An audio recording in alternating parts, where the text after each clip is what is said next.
تشریف لائے، حالات انتہائی سخت اور ناموافق تھے. نبی کریم صلی اللہ علیہ وسلم تنے تنہا تھے اور آواز دیتے تھے، یا ایھا الناس قولوا لا الہ الا اللہ تفلحوا، اے لوگو ایک اللہ کی عبادت اور پرستش پر آ جاؤ، ایک کو معبود برحق مان لو، ایک کو کارساز حقیقی مشکل کشا مان لو، کامیاب ہو جاؤ گے. مکے والے 360 بتوں کی پوجا کرنے والے لوگ تھے. 360 کو چھوڑ کر کے ایک اللہ کو ماننا ان کے باپ دادا کے طور طریقے کے خلاف تھا. سارا مکہ مخالف ہو گیا، آپ کے خاندان کے لوگ مخالف ہو گئے، کوئی ساتھ دینے والا نہیں تھا. ایک حضرت خدیجہ تھی، ایک حضرت ابو بکر تھے جو نبی کریم صلی اللہ علیہ وسلم کے ہاتھ پر ایمان لا کر آپ کی ہمت اور حوصلہ بڑھا رہے تھے. آپ کے راستوں میں کانٹے بچھائے گئے، آپ پر پتھر برسائے گئے، آپ پر کوڑا کرکٹ ڈالا گیا، سجدے کی حالت میں آپ کی پشت مبارک پر اونٹ کی غلاظت سے بھری ہوئی اوج لا کر ڈال دی گئی، آپ کے گلے میں چادر ڈال کر کے گلا گھونٹنے کی کوشش کی گئی.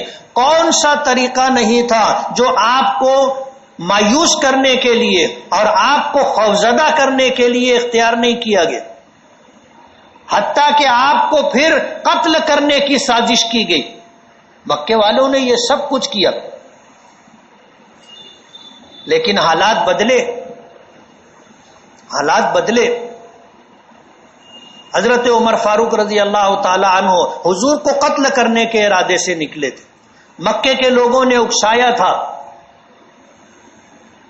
مکے کے لوگوں نے اکسایا تھا. مکے میں دو شخصیت تھی، ایک ابو جہل، ایک عمر فاروق. ابو جہل کے پاس سیاسی طاقت تھی اور عمر فاروق کے پاس ذاتی طاقت تھی. مکے کے لوگ حضرت عمر کے نام سے کانپا کرتے تھے. سیاسی لوگوں نے اکسایا، حضرت عمر فاروق رضی اللہ تعالی عنہ ننگی تلوار لے کر کے حضور کو قتل کرنے کے ارادے سے نکلے کہ یہ روز روز کا جھگڑا ختم کر دے. سارا مکہ ایک طرف تھا اور سب کچھ کر کے تھک گیا تھا، حضور کو روک نہیں سکا تھا. تفصیل میں جانے کا موقع نہیں ہے. قتل کرنے کے ارادے سے نکلے.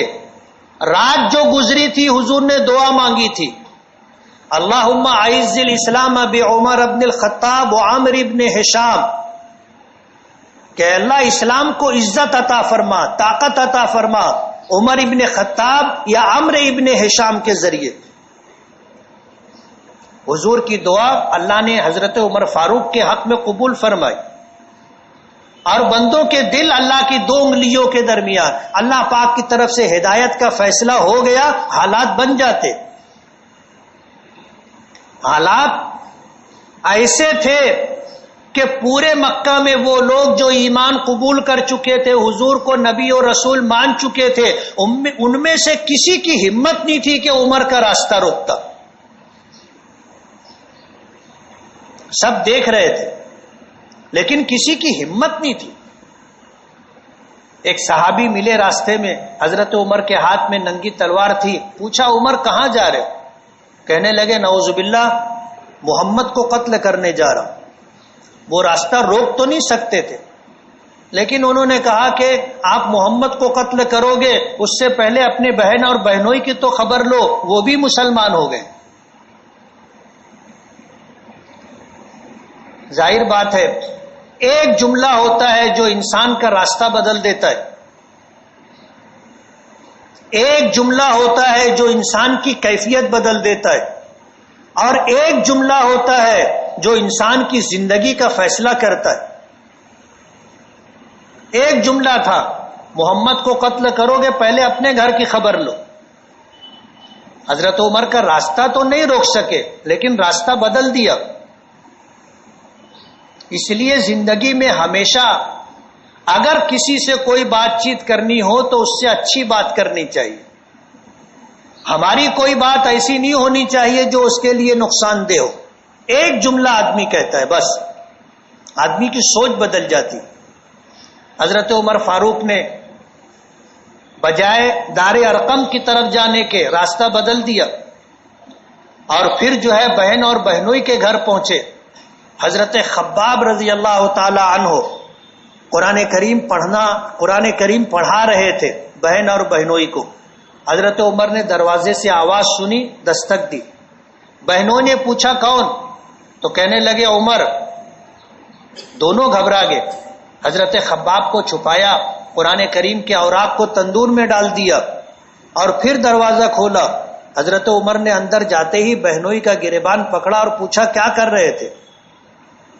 خاموش رہنے پر مارنا شروع کیا اور اتنا مارا کہ بہنوئی کو لہو لہان کر دیا. بہن آگے آئی, بہن کو بھی مارا.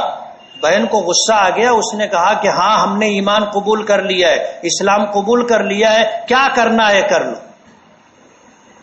یہ وہ جملہ ہوتا ہے جب کسی کو کہہ دیا جائے کہ کیا کرنا ہے کر لو, تو یہ سمجھ لیتا ہے کہ ابھی آدمی مرنے کے لیے تیار ہے اور میں یہ کام نہیں کر سکتا.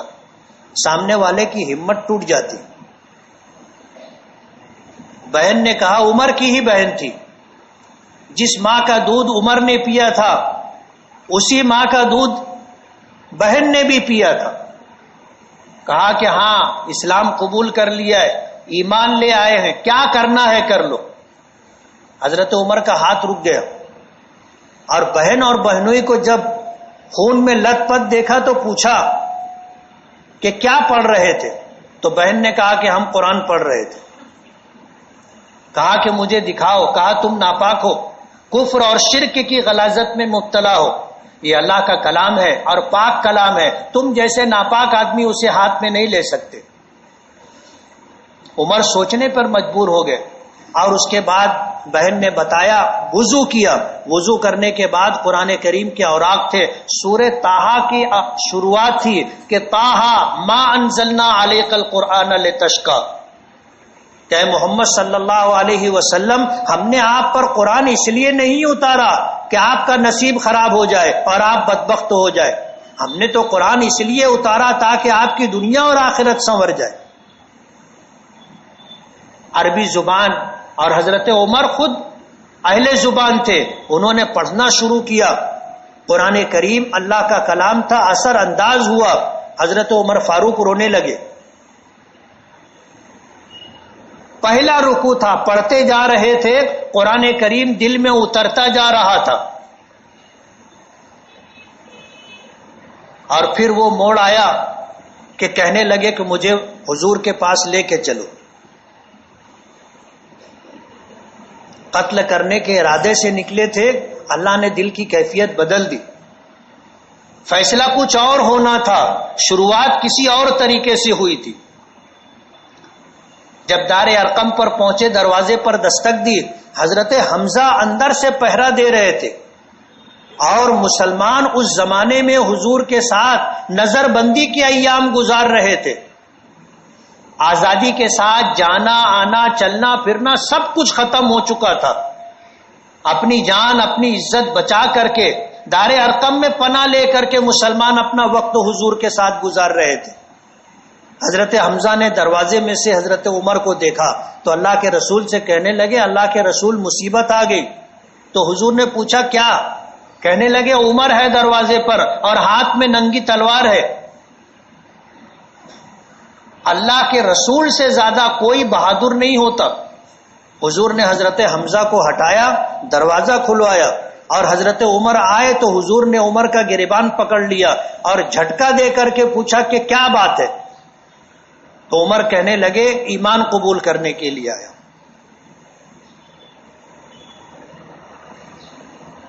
یہ سننا تھا کہ صحابہ کرام میں جوش بھر گیا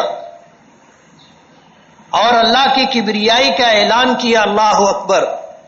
وہ لوگ جو یہ سننے کے انتظار میں بیٹھے تھے کہ نعوذ باللہ عمر نے محمد کو قتل کر دیا صلی اللہ علیہ وسلم, انہوں نے جب اللہ اکبر کی آواز سنی تو وہ سمجھ گئے کہ کوئی دوسری بات ہوگی اور معاملہ بدل چکا تھا. عمر قتل کرنے کے ارادے سے آئے تھے, رضاکار بن گئے, ایمان قبول کر کے ہلکا بگوش اسلام ہو گئے. اور پھر جب نماز کا وقت ہوا تو عمر نے پوچھا کہ اللہ کے رسول, کیا اللہ کی نماز اللہ کے گھر میں نہیں پڑھی جائے گی؟ تو حضور نے فرمایا کہ عمر تیری قوم نہیں پڑھنے دیتی، حالانکہ یہ خود نہیں پڑھنے دیتے تھے، لیکن اگر کوئی شخص اپنے ماضی کو چھوڑ دے، اپنے ماضی پر نادم و شرمندہ ہو جائے، تو پھر اسے پچھلی باتوں کا تانا نہیں دیا جاتا۔ یہ حضور کی سنت ہے۔ حضور نے فرمایا عمر تیری قوم نہیں پڑھنے دیتی، تو حضرت عمر نے کہا کہ میں آگے چلتا ہوں، آپ آئیے، میں دیکھتا ہوں کون مائی کا لال ہے جو آپ کو نماز پڑھنے سے روکتا ہے۔ تاریخ اسلام میں آتا ہے کہ اول من فتح باب الکعبۃ عمر، کہ سب سے پہلے کعبے کا دروازہ، مسجد حرام کا دروازہ مسلمانوں کے لیے کسی نے کھلوایا ہے تو وہ حضرت عمر ہے۔ کعبے کے صحن میں پہنچے اور جا کر اعلان کیا کہ اشہد ان لا الہ الا اللہ واشہد ان محمدا عبدہ ورسولہ، اپنے ایمان کا اعلان کیا اور علل اعلان یہ کلمہ پڑھ کر کے سنایا اور کہا کہ ایمان قبول کر چکا ہوں۔ اسی لیے تاریخ نے کہا اول من آمن علانیۃ عمر، کہ سب سے پہلے علل اعلان اگر کسی نے ایمان قبول کیا تو وہ حضرت عمر ہے۔ اور مورخین نے لکھا ہے کہ حضرت عمر 40ویں شخص تھے جنہوں نے ایمان قبول کیا تھا۔ 39 لوگوں نے ایمان قبول کیا تھا لیکن اپنے ایمان کا اعلان اور اظہار نہیں کیا تھا۔ حضور نے فرمایا تھا خاموش رہنا، اس لیے کہ ایمان کا اعلان کرنا مصیبت کو دعوت دینا تھا، لیکن حضرت عمر نے اعلان کیا تھا۔ اور پھر جب ہجرت کرنی تھی تو مکے سے مدینہ ہجرت کرنے کے لیے پہلے کعبے کے صحن میں آئے، آ کر اعلان کیا کہ جا رہا ہوں مدینہ منورہ حضور کے قدموں میں، جس کو اپنی بیوی کو بیوہ اور بچوں کو یتیم کرنا ہو وہ میرا راستہ آ کر کے روکے۔ علل اعلان ہجرت کی تھی، باقی لوگ رات کی تاریکی میں خاموشی کے ساتھ ہجرت کر رہے تھے۔ اسی لیے تاریخ نے کہا ہے اول من ہاجر علانیۃ عمر، سب سے پہلے علل اعلان ہجرت کرنے والے حضرت عمر ہے۔ 40 کا عدد مکمل ہوا تھا حضرت عمر کے اسلام لانے سے، اور حضور کی دعا جو رات میں حضور نے مانگی تھی کہ اللہ اسلام کو عزت عطا فرما، عمر ابن خطاب یا عمرو ابن ہشام کے ذریعے سے حضرت عمر کے حق میں دعا قبول ہو گئی، اللہ نے اسلام کو عزت عطا فرمائی، طاقت اور قوت اور شوکت عطا فرمائی۔ یکم محرم الحرام حضرت عمر فاروق رضی اللہ تعالی عنہ کی شہادت کا دن، یہ وہ شخص تھے کہ جن کے بارے میں حضور نے فرمایا تھا کہ لو کانا بعدی نبی لکانا عمر، میرے بعد اگر کوئی نبی ہوتا تو عمر نبی ہوتے، لیکن فرمایا وَأَنَا خَاتَمُ النَّبِيِّينَ لا نبی بعدی، کہ میں خاتم النبیین ہوں، میرے بعد کوئی نبی نہیں ہوگا۔ نبوت اور رسالت سے بڑھ کر کے کوئی مقام نہیں ہوتا۔ انسانیت میں اگر سب سے بلند تر مقام ہے تو وہ نبوت اور رسالت کا ہے۔ حضور نے فرمایا تھا کہ اگر میرے بعد کوئی نبی ہوتا اور نبوت کا رسالت کا سلسلہ مجھ پر ختم نہیں کیا جاتا تو میرے بعد عمر نبی ہوتے۔ حضرت عمر کے اسلام لانے سے اللہ نے حالات بدل دیے۔ آج اسلامی تاریخ اٹھا کر کے آپ دیکھ لیں، مسلمانوں پر حالات رہے ہیں اور ہمیشہ رہیں گے، حالات کم زیادہ اچھے برے رہیں گے، مایوس ہونے کی ضرورت نہیں ہے، مایوس ہونے کی ضرورت نہیں ہے۔ آج ہم مسلمانوں پر ہندوستان میں جو حالات ہیں اس سے برے، اس سے زیادہ خطرناک حالات مسلمانوں پر گزر چکے، لیکن حضور کی ایک دعا ہے، حضور نے میدان عرفات میں مانگی تھی، مزدلفہ میں مانگی تھی، مدینے میں مسجد اجابہ میں دعا مانگی تھی کہ اللہ میری امت پر کوئی ایسا ظالم بادشاہ مسلط مت کرنا، کوئی ایسا آسمانی زمینی عذاب مت مسلط کرنا جو میری امت کو صفحے ہستی سے مٹا دے۔ اللہ نے یہ دعا قبول کی۔ اس لیے دنیا کی کوئی بھی طاقت، سپر پاور طاقت اسلام اور مسلمانوں کو دنیا سے ختم نہیں کر سکتی۔ مسلمان مرتے ہیں اور مرتے رہیں گے، مرتے ہیں اور مرتے رہیں گے۔ اللہ کے دین کی حفاظت و صیانت کے لیے نہیں مریں گے، ہاسپٹل میں بستر پر مریں گے، گھر میں مریں گے، مریں گے، مرنے سے کوئی نہیں روک سکتا۔ اسی لیے ہم موت سے کبھی بھی نہیں ڈرتے، بلکہ جن کو اللہ نے ایمان کا کمال عطا کیا ہے وہ روزانہ موت کے استقبال کی تیاری کرتے۔ اس لیے دنیا میں لوگ آتے ہیں مرنے کے لیے۔ کسی نے عربی کے شاعر نے کہا لیدو للموت وابنو للخراب، کہ بچے جنو مرنے کے لیے، عمارتیں بناؤ کھنڈرات بننے کے لیے۔ ہر ایک کا ایک وقت ہوتا ہے اور ہر تعمیر کی ایک زندگی ہوتی ہے، ایک عمر ہوتی ہے۔ وہ پوری ہو گئی بات ختم ہو جاتی۔ مسجد بنتی ہے، پھر ایک وقت آتا ہے کہ مسجد قدیم ہو گئی، اب اسے شہید کر کے نئی مسجد بنانا ہے۔ ہوتا ہے کہ نہیں ہوتا ہے؟ کون سا گھر ایسا ہے جس کے یہاں بچوں کی موت نہیں ہوتی؟ بچے پیدا ہوتے ہیں، کبھی بچپنے میں مرتے ہیں، کبھی جوانی ادھیڑی میں، نہیں تو بڑھاپے میں تو مرنا ہے۔ موت تو برحق ہے اور ہم موت سے نہیں ڈرتے، اور حالات ہمیشہ رہیں گے، حالات ہمیشہ رہیں گے، کبھی اچھے کبھی برے، لیکن حالات سے ہم کبھی مایوس نہیں ہوتے۔ کیوں؟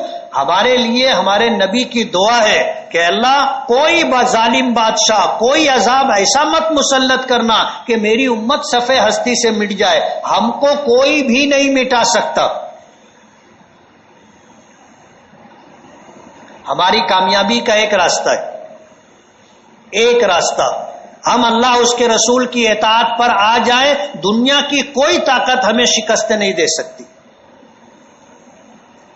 اور اگر ہم نے اللہ اس کے رسول کی اطاعت و فرما برداری چھوڑ کر کے کوئی بھی راستہ اختیار کر کے اگر کامیاب ہونا چاہے، کبھی بھی کامیاب نہیں ہو سکتے۔ آج مسلمان اپنے مستقبل کو بنانے سنوارنے کے لیے سب کچھ کرنے کے لیے تیار ہے، لیکن اللہ اس کے رسول کی اطاعت کے لیے تیار نہیں۔ کہاں سے کامیاب ہوگا؟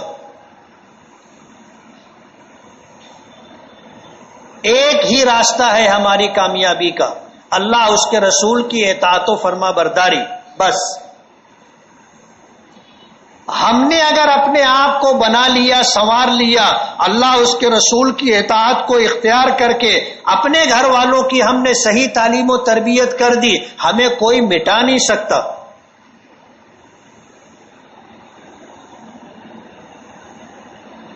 دنیا اپنی پوری طاقت لگا کر کے اسلام کو دبا نہیں سکتی۔ دبانے والوں کے گھروں میں لوگ ایمان قبول کر لیتے ہیں۔ تاریخ ہے، دنیا کی تاریخ ہے، موجودہ دور کی تاریخ ہے، موجودہ دور کی تاریخ ہے۔ آج ملک میں جو بڑے بڑے فرقہ پرست ہیں، ان کے گھروں میں ان کی بہنیں بیٹیاں ایمان قبول کر کے مسلمانوں کے ساتھ نکاح کر کے زندگی گزار رہی۔ ہمیں مایوسی نہیں ہے۔ اگر ہم نے اللہ اس کے رسول کی اطاعت و فرما برداری کا راستہ اختیار کر لیا اور دنیا میں رہتے ہوئے اللہ پہ اعتماد اور بھروسہ کر کے اسباب اور وسائل اختیار کر کے ہم نے زندگی گزاری، ہمارا راستہ دنیا کی کوئی طاقت نہیں روک سکتی۔